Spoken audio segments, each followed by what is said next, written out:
Welcome to Off the Shelf with Christine and Katie. Summer will be ending soon and autumn is right around the corner, so we thought it might be the perfect time to curl up with a good book, and we wanted to share some books that we're looking forward to that are coming out this fall, as well as some other highly anticipated fall releases. While no one can actually, predict which books are going to be those runaway hits or not, these book titles are starting to get a little bit of buzz. Yes. So prepare. Fall is our favorite season, so prepare to be inundated with some book titles. So, as always, settle in, grab a cup of your favorite beverage, grab a blanket since it's the season, and enjoy these recommendations. Feel free to read them now or to add them to your TBR for the future. And as always, let us know in those comments, what do you think of these picks, and you have any titles to add. Yes. I'm sure we missed a couple, but that's what the comments are for, so let us know. Alrighty, and as always, if you wish to be notified of new videos, be sure to like and subscribe below. But, as always, let's get to those books. Alright, Katie, you want to get us started with a few? Sure. So, the first one we're going to recommend is one that I really love the title of. It's called Haunted Ever After by Jen DeLuca. And for our romance fans, it's love at first haunting in a seaside town that raises everyone's spirits in this new series from the author of the Well Met series. Yeah, Well Met is for Renaissance fair themed, Oh, and then this one I okay. think is going to be like a Now it's more spooky. yeah, a little spookier. That makes sense. All right, we got another romance coming up with Marriage and Masti by Nisha Sharma. This is the third and final installment in the Shakespeare-inspired rom-com trilogy. This installment is an ode to Twelfth Night, a friends to lovers story featuring an accidental wedding, meddling families, and plenty of sizzling chemistry. Everything you need for a good rom-com. Pretty much. Okay, and continuing along the theme, the next one we're going to recommend is The Life Impossible by Matt Haig. And this is about retired widow Grace Winters, believes her best days are behind her, until she receives a surprise. An old friend has died and left her house in Ibiza. Wish I had friends like those. I know. And left her old house in Ibiza, a Spanish island in the Mediterranean Sea.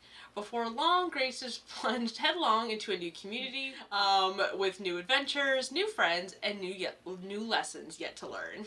This is really fun, actually. It actually does. And next one that Christine loves a lot. Okay, next we have Somewhere Beyond the Sea by T.J. Klune. This is part 2 in the Cerulean Chronicles, which I kind of was happy to hear that maybe more than these two. Yes. This is a prequel to The House in the Cerulean Sea.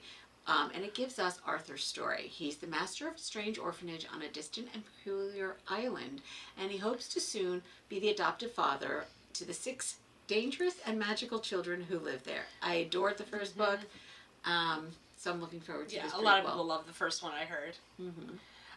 Okay, and the next one we're going to recommend is called The Graveyard Shift by M.L. Rio.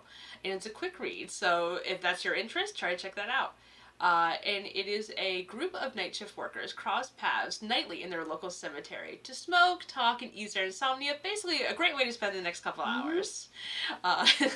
One night they witness a freshly dug grave where none should be. Great. Run. Awesome.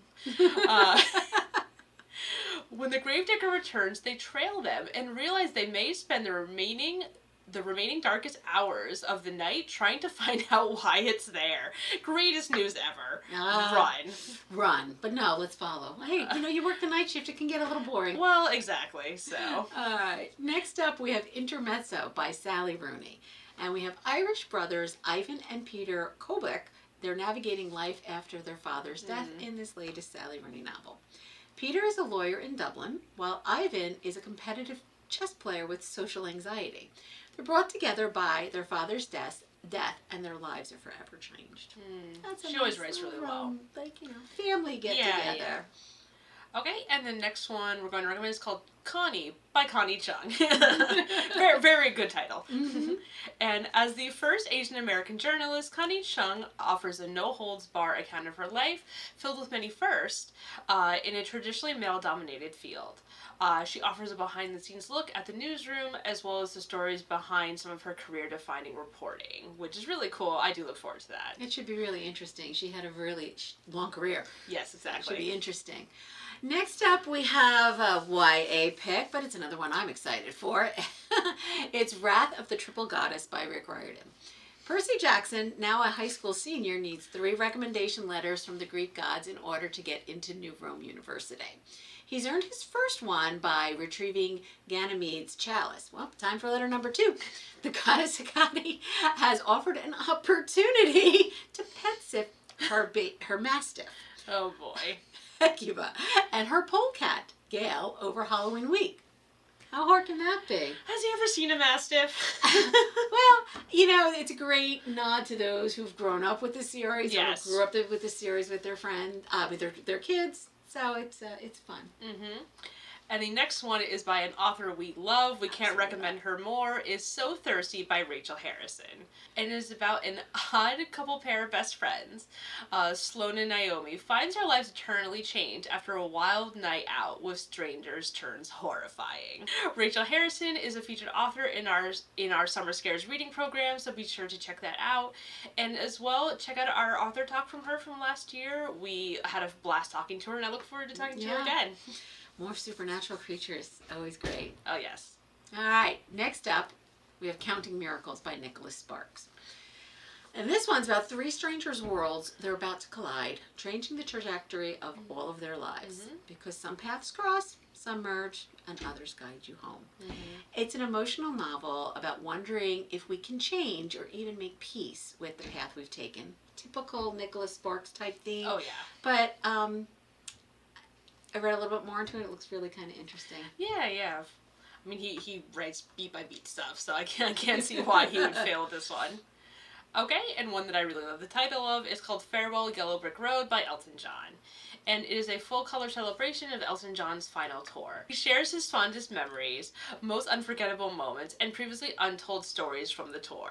I'm sure it's going to be great. I'm looking forward to that one, too. Yeah, I can't believe. Speaking of one that we're both looking forward to next is We Solve Murders by Richard Osman. So while you're waiting for the next Thursday Murder Club, try Osman's brand new series. It's an iconic new detective duo. Steve Wheeler is enjoying retired life. He does the odd bit of investigative work, but he leaves most of the adventure to daughter-in-law Amy. Then a dead body, a bag of money, and a killer with their sights on Amy have sent her sending an SOS to the only person she trusts, Steve Wheeler. Yes, and while you're waiting for that, we highly recommend the Thursday Murder Club. Yes. And there's 4 so far. 4 so far, 2 more coming. Yep, so you can go ahead and read all those 4 before this. It's worth it. Yeah. Okay, and one that I am really looking forward to is the 3rd Gilmore Girl by Kelly Bishop. So for those Gilmore Girl fans, make sure to put this on hold right now.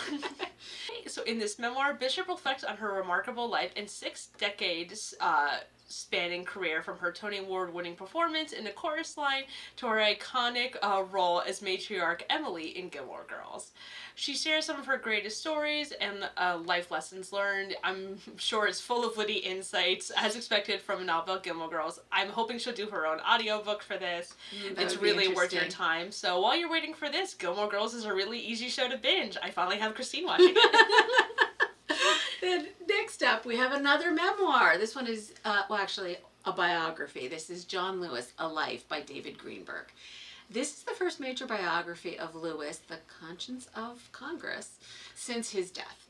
It incorporates interviews with Lewis and approximately 275 others who knew him at various stages of his life, as well as never before used FBI files and documents. I don't think I even know 275 people. It promises to be a very thorough and comprehensive overview of his very eventful life. I can see that. Okay, and one that I know Christine and I are really looking forward to, even though I'm not into Greek mythology, but the author has won my heart. It's The Odyssey by Stephen Fry, who, if you don't know, is an amazing actor and audiobook narrator for the Harry Potter series. But this is the final book in Fry's acclaimed Greek myth series. Follow Odysseus after he leaves the fallen city of Troy and takes 10 long years battling monsters, the temptation of goddess, and suffering the curse of Poseidon. You know, a typical day in a Greek life. to voyage home to his wife Penelope on the island of Ithaca. I wrote in my notes here that I'm really looking forward to this, especially if Stephen Fry does an audiobook. I am so there for this because he has a great voice. You can't beat this voice. Okay, yet another memoir. We have Sonny Boy by Al Pacino. Lots of memoirs. Yeah, there's quite a few of them coming out. This one details Pacino's life from his South Bronx upbringing and his experience in a performing arts high school to his groundbreaking roles in The Godfather, Dog Day Afternoon, and beyond. He's been in so many major roles. It's sure to be an interesting read. I can see that book being a lot of fun. Yeah. Okay, and our next recommendation is called The Blue Hour by Paula Hawkins. And it is about the sole occupant on an isolated Scottish island, accessible to the mainland only for about 12 hours a day, is an artist whose notoriously unfaithful husband disappeared after visiting her 20 years ago. Present-day discovery of possible human remains in a famous sculpture connects three people and unveils a web of secrets and lies in this novel by the author of Girl on the Train. So, are those human remains possibly the missing husband? Dun, dun, dun, dun.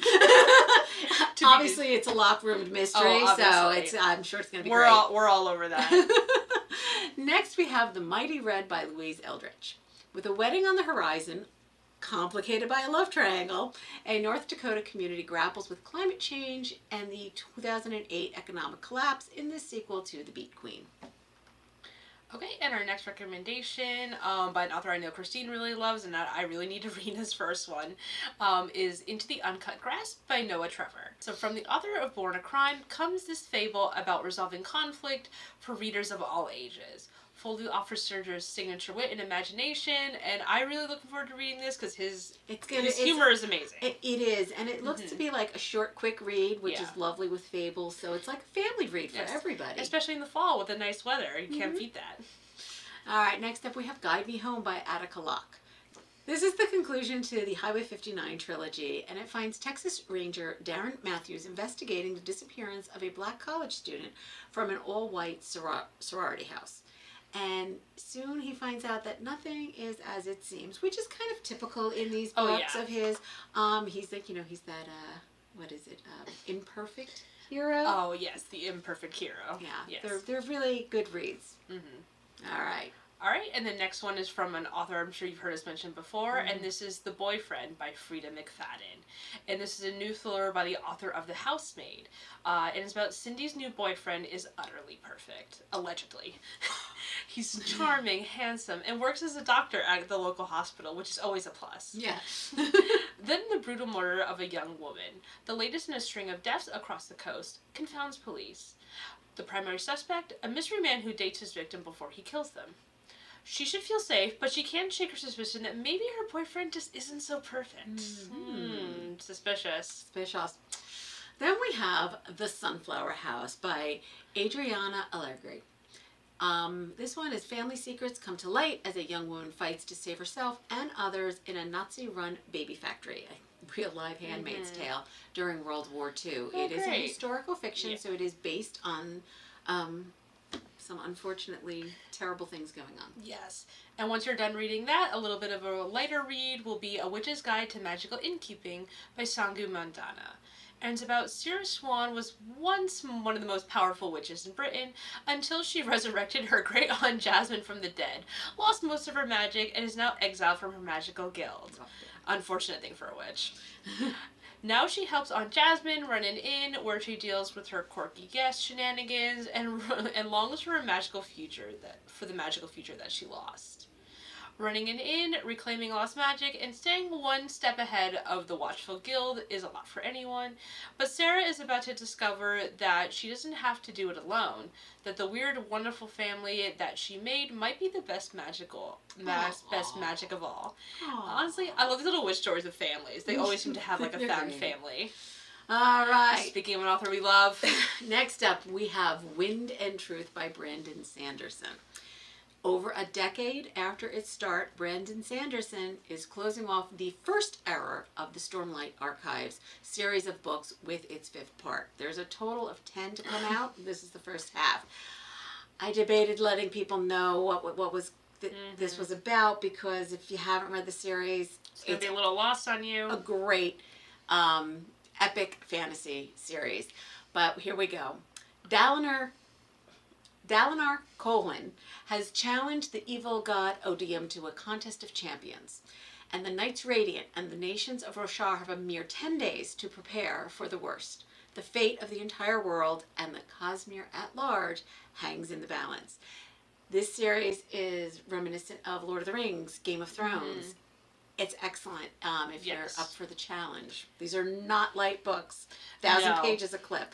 Brandon Sanderson is a very detailed guy.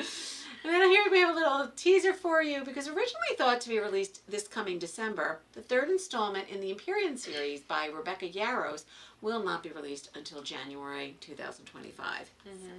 But it's only a few extra weeks until Ankh Storm arrives. So until then, read a lot of these on this list. Exactly.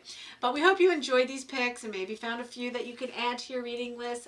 Let us know in the comments if there's any other titles that you can't wait for. But until next time, happy reading. All right, everyone, take care. Enjoy. Happy fall. Bye-bye.